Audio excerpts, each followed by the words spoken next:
రాజన్న సిరిసిల్ల జిల్లా కేంద్రంలో మంత్రి కేటీఆర్ ఆకస్మిక పర్యటన చేశారు. జిల్లా అభివృద్ధిపై అధికారులతో కలెక్టరేట్లో సమీక్షా సమావేశం నిర్వహించారు.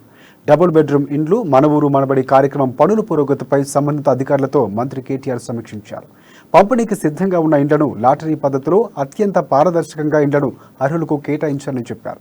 రాజకీయ పార్టీలకు అతీతంగా ఇండ్లు లేని అత్యంత నిరుపేదలకు మాత్రమే డబుల్ బెడ్రూమ్ ఇండ్లను అందజేయాలన్నారు.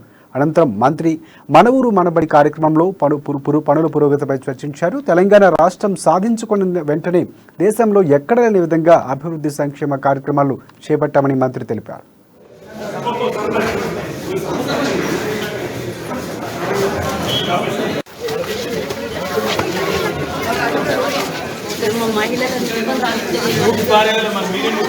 నమస్కారం.